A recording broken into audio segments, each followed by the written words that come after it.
Ce que vous voyez ici constitue la base, même le fondement même de votre rentabilité agricole. Amenez la caméra, amenez, zoomez ici. Vous voyez, là vous avez le NPK, là vous avez le K2SO4 et là vous avez le SSP. Dans cette vidéo, je vais vous expliquer, je vais vous énumérer, vous détailler surtout les différents types d'engrais qui existent et comment vous devez les utiliser pour plus de rentabilité.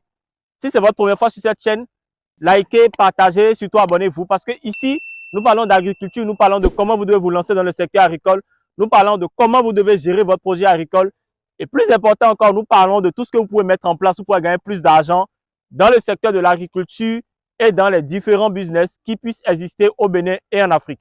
Moi, c'est Mister Doudegbe et je serai cette personne-là qui pourra vous édifier, qui pourra vous orienter, qui pourra vous accompagner dans le processus de rentabilité, de réussite de votre projet agricole. On y va. Alors, je vais mettre ces petits trucs là par terre et je vais déjà vous expliquer. Alors, quand on parle d'utilisation d'engrais, nous abordons un débat qui est très intéressant, un débat qui est très important parce que là, nous parlons carrément de tout ce que vous devez mettre en place pour pouvoir booster votre production agricole. Vous ne le savez peut-être pas, mais quand vous voulez lancer un projet agricole et vous n'avez pas les moyens de procéder par l'analyse du sol, pour pouvoir savoir exactement les données dont dispose votre sol, vous êtes obligé d'évoluer un peu à l'aveuglette. C'est un peu comme si vous venez dans un pays, vous n'avez pas de boussole, vous n'avez pas de GPS, vous ne connaissez personne et vous évoluez juste. Alors, connaître ces différents engrais-là et surtout connaître les types d'engrais qui existent vous permettra de savoir exactement quoi apporter à votre culture, à quelle étape de croissance vous devez l'apporter, surtout comment vous devez l'apporter. Dans cette vidéo, on parlera essentiellement des différents types d'engrais et je vous donnerai autant de détails que possible pour que vous sachiez exactement quel type d'engrais utiliser, comment vous devez l'utiliser, comment vous devez gérer votre production agricole et tout. Alors, on a deux grands types d'engrais qui existent jusqu'à ce jour. On a les engrais organiques et on a les engrais minéraux. L'engrais organique, c'est tout ce qui touche au naturel. On a le super sol, on a l'effluent, on a le compost, on a la litière, on a les bousses de vache, on a les déchets issus de tout ce qui est transformation, en fait, tout ce qui peut être composté, tout ce qui peut être transformé et pourrait être réutilisé au niveau de la production végétale. Les engrais organiques sont très importants, ils sont très utilisés au niveau de la production parce que cela permet déjà d'amender le sol, cela permet déjà d'améliorer la structure et surtout cela permet au sol d'avoir une certaine vie, de maintenir une vie au niveau du sol. Vous savez, dans le sol, vous avez trois grands groupes de micro-organismes. Nous avons les bons micro-organismes, nous avons les mauvais micro-organismes et nous avons les opportunistes.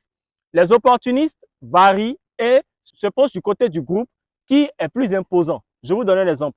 Si dans 1 kilo de sable, si dans 1 kilo de terre, nous avons 100 bons micro-organismes efficaces et nous avons 101 mauvais micro-organismes efficaces, les opportunistes vont se pencher du côté des mauvais micro-organismes. Pourquoi? Parce que de ce côté, la quantité est beaucoup plus énorme.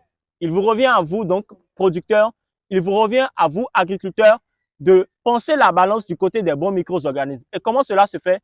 C'est en apportant beaucoup plus du compost, de la matière organique, c'est en apportant et surtout en amendant votre sol de manière fréquente pour que votre sol soit toujours vivant, pour que votre sol soit toujours meilleur et surtout en favorisant la vie au niveau de votre sol. Ça, c'est vraiment quelque chose que très peu de personnes ont compris et très peu de personnes sont en mesure de faire parce que la plupart des gens se disent, j'ai un projet agricole, j'ai ma terre qui est noire, qui est bien fertile. Juste à côté de mon terrain, je vois des personnes qui produisent. De cette même manière-là également, je peux produire tout ce dont j'ai besoin. Et c'est là l'erreur, c'est là le piège. Parce que tout type de culture est possible. Toute production agricole est possible.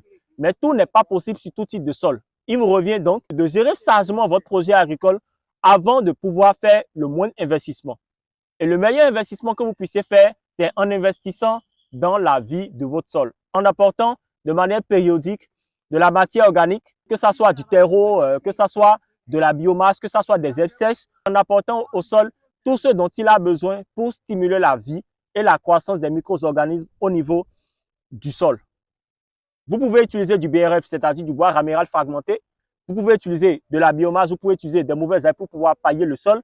Vous pouvez utiliser, comment on appelle, des produits phytosanitaires fabriqués naturellement pour pouvoir améliorer, pour pouvoir lutter contre les insectes, contre les ravageurs. Vous pouvez opter pour une agriculture durable. Vous pouvez opter également pour une agriculture biologique parce que cela vous permettra déjà d'améliorer votre sol et surtout, cela vous permettra d'être beaucoup plus rentable, d'être beaucoup plus productifs quand les autres auront des sols qui seront démunis de vie, démunis de tout ce qui est oligo-éléments et de tout ce qui est nutriments. Qu'est-ce que la matière organique apporte d'autre au niveau du sol? La matière organique apporte une certaine stabilité au niveau des oligo-éléments. Vous savez, au niveau des engrais minéraux, vous avez tout ce qui est azote, phosphore, potassium à différentes quantités. Mais l'apport organique vous apporte le fer, le calcium, le zinc, le cuivre, d'autres oligo-éléments qui interviennent également au niveau de la vie de vos sols. Et ces oligo-éléments-là, vous pouvez les trouver dans quoi? Vous pouvez les trouver dans de la litière de volaille, vous pouvez les trouver dans des excréments de chauve-souris, dans la bouse de vache, ainsi de suite, et j'en passe. En fait, tout ce qui est naturel. Bien entendu, pour pouvoir avoir une diversité d'oligo-éléments au niveau de vos sols, mais au niveau de la matière organique que vous apportez, il vous revient à vous de savoir un peu comment alimenter, de comment savoir équilibrer cet apport-là. Quand vous voulez peut-être faire du compost, n'optez pas uniquement pour tout ce qui est matière végétale, mais faites plutôt un apport de coquilles d'œufs, de plumes de volaille, d'accord? Utilisez également de la farine de sang, utilisez également tout ce qui est un apport potassique comme la peau de banane et autres. Utilisez les herbes sèches parce que c'est excessivement riche en azote. Donc, en voulant constituer par exemple un tas de compost, il vous revient déjà de savoir exactement les différents apports, les différents éléments que vous allez apporter pour pouvoir créer, pour pouvoir stimuler correctement la vie au niveau de votre sol. Beaucoup de personnes pensent que le compost est pour fertiliser une culture. Non, le compost intervient d'abord pour pouvoir améliorer la structure du sol, pour pouvoir améliorer la vie au niveau de ce sol-là. Dans un tas de compost, normalement, vous devez avoir des déchets issus de production animale, de la transformation agroalimentaire et de la production végétale. À tout cela, vous devez ajouter une solution que j'appelle communément de l'EMA, c'est-à-dire micro-organismes efficaces active solution. C'est en anglais. De l'EMAS que vous devez apporter également au niveau du compost pour pouvoir faciliter déjà la dégradation de tout ce qui est matière d'origine végétale et animale que vous avez apporté. Et également, vous devez faire un apport de cendre et un apport de sable parce que ces différents éléments-là favorisent déjà l'aération au niveau du compost et bien entendu favorisent également la décomposition des différentes matières organiques que vous avez apportées. Bien entendu, cela fera l'objet d'une autre vidéo dans laquelle je vais vous expliquer comment vous devez réussir la fabrication du tas de compost chez vous ou encore sur votre exploitation agricole. Maintenant, parlons des engrais minéraux. Quand on parle d'engrais minéraux, nous avons différentes catégories d'engrais minéraux. Nous avons d'abord l'urée, nous avons d'abord le NPK, nous avons d'abord le K2SO4, nous avons le SSP et nous avons d'autres engrais minéraux qui sont utilisés dans d'autres pays que je n'ai pas forcément ici. Mais ici, là, tout de suite, nous allons parler de quoi? Nous allons parler de l'urée, nous allons parler du SSP, nous allons parler du NPK et nous allons parler du K2SO4. Bon, je vais m'asseoir rapidement à même le sol parce que je veux vraiment que cette vidéo ne soit pas seulement pour vous le moyen d'acquérir des compétences, mais je désire vraiment qu'elle soit pour vous le moyen de sécuriser votre investissement et de savoir exactement dans quoi vous êtes en train de vous lancer quand vous décidez d'investir dans un projet agricole. D'où nous viennent les engrais minéraux et surtout les engrais minéraux sont composés de quoi? Dans les engrais minéraux, vous avez au moins 90% de production, mais de fabrication de tout ce qui est engrais que nous utilisons, qui nous viennent directement de produits chimiques, de produits synthétiques. Ce sont des engrais, pour la plupart du temps, composés, qui nous aident à booster notre production agricole, mais qui ne nous aident pas pour autant de préserver notre santé et qui ne nous aident pas pour autant aussi de maintenir la vie au niveau de nos sols. Bien entendu, je précise que cette vidéo n'est pas faite pour pouvoir discréditer un engrais minéral. Cette vidéo n'est pas faite pour pouvoir porter préjudice à une entreprise, mais cette vidéo, c'est beaucoup plus pour mieux expliquer aux gens comment vous devez produire, comment vous devez utiliser les engrais pour vous permettre d'être rentable et surtout pour vous permettre de maintenir la vie au niveau de vos sols. Je ne dis pas que l'utilisation des engrais minéraux est à proscrit, non. Mais je dis qu'en fonction de l'engrais organique et de l'engrais minéral, il est important de choisir le type d'engrais que vous allez utiliser. Déjà en fonction de vos objectifs de production, en fonction de l'état de vos sols et surtout en fonction de la vision que vous avez à long terme. Avoir un projet, c'est bon, mais avoir une vision à long terme, c'est toujours plus intéressant et c'est toujours plus bénéfique.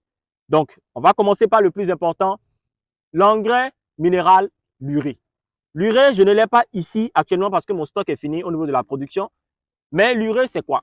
L'urée, c'est un engrais qui est composé essentiellement d'azote.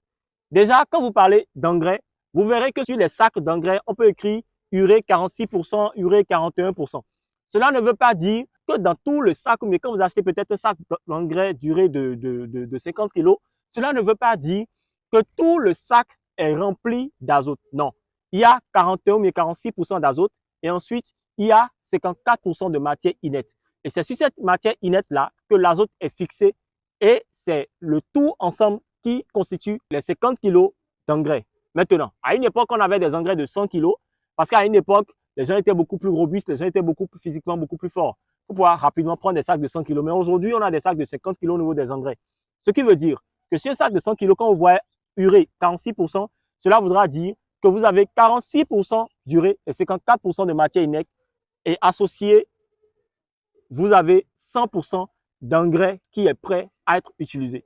Parce qu'à la base, les engrais sont d'abord métabolisables. Les engrais sont d'abord modifiés. Les engrais sont d'abord travaillés dans des laboratoires, dans de grandes usines pour pouvoir être utilisables directement au niveau du sol. Vous conviendrez avec moi que si on prend directement l'azote à l'état brut, ou bien si on prend peut-être la matière première, d'accord, qui constitue la base de l'azote, l'ammoniac, et vous l'utilisez directement au niveau de votre production agricole, vous comprendrez que vous n'aurez absolument rien comme résultat. Donc, il est important de faire quoi? De transformer cet azote-là, de le travailler pour qu'il puisse se dissoudre à l'apport de l'eau, c'est-à-dire H2O. D'accord? C'est carrément un truc chimique. Alors, ça, c'était l'urée. Et l'urée est utilisée beaucoup plus pourquoi? Pour l'apport d'azote. Et l'azote intervient dans l'apparition des nouvelles feuilles. Vous allez remarquer qu'au niveau des légumes feuilles, comme tout ce que nous avons comme le gourmand, le tiayo, les basiliques, les feuilles de menthe, l'amarante, les grandes morelles, le vernonia et autres, on utilise beaucoup plus l'azote parce que l'azote joue un rôle important dans l'apparition des nouvelles feuilles. Quand vous mettez une nouvelle culture en terre, on recommande toujours de faire un apport d'azote parce que cet apport d'azote-là va stimuler l'apparition de nouvelles feuilles et va favoriser également l'enracinement de cette plante-là pour qu'elle puisse se fixer, pour qu'elle puisse puiser facilement les oligo-éléments contenus dans le sol pour sa production. Maintenant, parlons du SSP. Beaucoup de personnes se posent des questions par rapport au SSP. Le SSP, qu'est-ce que c'est? Est-ce que c'est un engrais? Est-ce que c'est un engrais comme le NPK ou est-ce que c'est un engrais comme le K2OS pour pouvoir booster la production ou qu'est-ce qui se passe? Le SSP est un fumier de fond, est un engrais utilisé comme fumier de fond. Cela permet déjà, quand vous décidez de faire le semis, de booster votre production, de faciliter l'enracinement au niveau de vos semences, de faciliter le développement racinaire et surtout, il vous permet d'avoir de l'engrais en stock, de l'aliment en stock quand vous décidez de booster la production. Donc déjà, évitez d'utiliser le SSP pour pouvoir fertiliser une culture déjà existante, mais utilisez le SSP pour pouvoir booster, pour pouvoir utiliser le SSP quand vous décidez de faire le semis au niveau de vos cultures. À une époque, il y a eu vraiment pénurie de NPK sur le marché et le SSP a été recommandé par des entreprises compétentes qui ont vraiment l'agrément pour pouvoir faciliter, pour pouvoir permettre aux producteurs de booster leur production et surtout pour pouvoir permettre aux producteurs d'avoir de très grands rendements vu que le NPK était absent sur le marché. Donc, le SSP ne joue pas le même rôle que le NPK, mais le SSP, c'est un engrais qui est utilisé comme fumier de fond, mais toujours dans l'objectif de vous faciliter la tâche, de vous permettre de booster votre production, d'avoir de très bons rendements. Maintenant, à part le SSP, quel autre engrais nous avons? À part le SSP, nous avons d'autres engrais comme le NPK que voici. Voilà. Ce que nous avons ici, c'est le NPK. Ce que nous avons là, c'est le NPK. Alors, vous allez certainement me dire, comment reconnaître un bon NPK? Comment savoir que tel NPK est bon? Comment reconnaître que tel produit est bien? Déjà, comprenons une chose, l'utilisation du NPK intervient beaucoup plus pour faire un apport phosphorique, un apport potassique au niveau de vos cultures. Et tout dépend également de l'étape de croissance de vos cultures. C'est en fonction de ces données-là que vous devez faire un apport d'engrais au niveau de vos cultures. Pour la plupart du temps, vous verrez sur des sacs de NPK où il est écrit 20, 20, 17. Quand vous voyez 20, 20, 17 sur un sac de NPK de 50 kg, cela voudra juste dire que vous avez 20% d'azote, 20% de phosphore et 17% de potassium. Il est donc important pour vous de savoir déjà à quelle étape de croissance se trouve votre culture et surtout quelle quantité d'engrais il faut lui apporter. Si vous mélangez le NPK qui est déjà à 20, 20, 17, à l'urée par exemple qui est à 46%, quand vous faites cet apport-là au niveau de la culture, cela voudra tout simplement dire que vous faites un surdosage d'azote. Et vous risquez de ne pas voir l'apparition de nouvelles feuilles ou bien vous risquez peut-être de ne pas avoir des troncs qui sont solides ou de ne pas voir votre plante se développer si l'étape de croissance de la plante ne cadre pas avec l'apport d'engrais que vous lui apportez. Il est donc important de faire quoi? Il est donc important de connaître déjà l'évolution de la production, de connaître le cycle végétatif de la plante avant de lui faire un tel engrais. Un sac d'engrais de NPK de 20-20-17 reviendrait tout simplement à avoir 20% d'azote, 20% de phosphore et 17% de potassium. Et le reste est constitué beaucoup plus de matière inerte pour pouvoir fixer ces différents éléments, ces différentes valeurs nutritives-là à cette matière inerte pour que vous puissiez l'utiliser directement en fertilisation dans votre champ. Maintenant, nous avons un engrais potassique, le K2OSO4. Le K2OSO4 est essentiellement utilisé en apport potassique au niveau de la culture. On ne l'utilise pas en début de production, on ne l'utilise pas également comme matière azotée, non. Le potassium intervient uniquement au début de la floraison de votre culture. Quand vous mettez en terre de la tomate et vous remarquez que la floraison a commencé au niveau de vos plants de tomates pour pouvoir booster l'apparition de nouvelles fleurs, pour pouvoir stimuler l'apparition de nouvelles fleurs, qu'est-ce que vous faites? Vous faites un apport de K2OSO4 pour pouvoir booster non seulement les fleurs, mais également pour vous permettre d'avoir plus de fleurs et donc d'avoir plus de fruits. L'objectif du K2OSO4, c'est de stimuler, de favoriser l'apparition de nouvelles fleurs. Et vous le savez très bien, qui parle de beaucoup de fleurs, parle de beaucoup de fruits. Et qui parle de beaucoup de fruits, parle de plus de rentabilité pour l'agriculteur. Il vous revient donc de savoir exactement quand apporter l'engrais, comment apporter l'engrais et surtout comment le gérer. Maintenant, nous avons un dernier engrais que nous utilisons beaucoup plus en Afrique, plus précisément au Bénin, au Togo, en Côte d'Ivoire, dans les pays où je suis passé. Et cet engrais-là s'appelle le KCl. Le KCl joue en quelque sorte le même rôle que le K2OSO4. Il peut être donc utilisé pour pouvoir booster la floraison et la fructification au niveau de votre production. Maintenant, entre l'engrais organique et l'engrais minéral, quel est l'engrais qu'il faut utiliser? Si vous êtes à vos débuts dans le secteur de l'agriculture et si vous n'avez pas un marché cible que vous êtes en train de viser, moi je vous recommande, même si vous devez utiliser l'engrais minéral, d'utiliser de l'engrais organique parce qu'il est toujours bon, de booster la vie au niveau de vos sols, de booster toujours la productivité au niveau de vos sols. Cela vous permet de savoir exactement dans quoi vous êtes en train de mettre de l'argent et surtout cela vous permet de vous positionner dans la durée dans le secteur de l'agriculture. 80% des producteurs perdent leur investissement, perdent leur production agricole, pas parce qu'ils ne savent pas produire, pas parce qu'ils ne sont pas rentables, mais parce qu'ils n'ont pas pris le temps d'étudier et surtout de maintenir la vie au niveau de vos sols.